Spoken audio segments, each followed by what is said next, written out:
और हमारे साथ हमारे कई मेहमान भी स्वप्निल जुड़े हुए हैं। हमारे साथ सपा नेता अनुराग भदौरिया जुड़े हुए हैं। हमारे साथ बीजेपी नेता सुदेश वर्मा जुड़े हुए हैं। सबसे पहले सुदेश जी, आपसे ही जानना चाहेंगे, अभी से जश्न मनाने का सिलसिला शुरू हो गया है।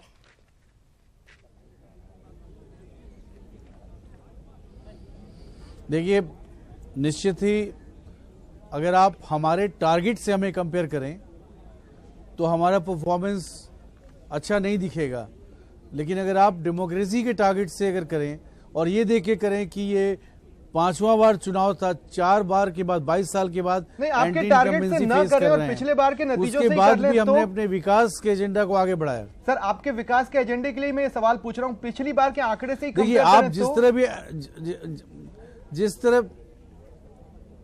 जिस तरह भी आप एनालिसिस करिए, लेकिन ये फैक्ट है कि विकास के एजेंडा पर हम स्टिक रहे और अगर विकास के एजेंडा पर हम दोबारा सत्ता में आते हैं तो हमारी जो आस्था है विकास पर, हमारी जो आस्था है रिफॉर्म्स पर, उसको और स्ट्रेंथन करेगा।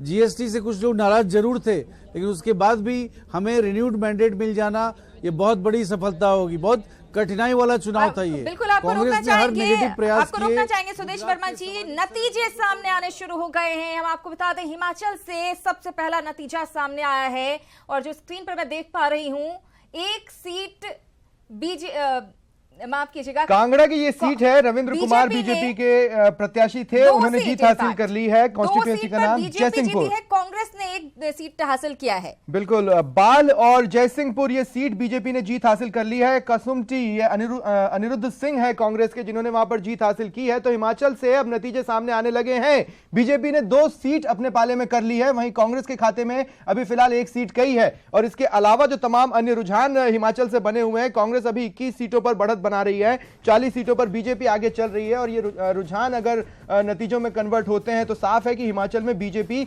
जीत रही है। इस पर रिएक्शन सबसे पहले ले लेते हैं। हमारे साथ जो नेता बने हुए हैं बीजेपी से, उनसे पूछ लेते हैं। सुदेश वर्मा जी, हिमाचल में 2 सीट आपके खाते में गई हैं, सबसे पहले तो बधाई ले लें।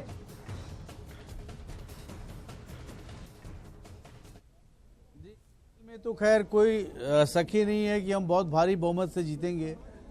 बात गुजरात की है जिसकी मैं बात कर रहा था कि देखिए, इतने कठिनाइयों के बावजूद अगर हम वापस कर पाते हैं करीबन उसी नंबर से जिस नंबर से हम पिछले बार भी जीते थे, तो हमारी बहुत बड़ी सफलता होगी।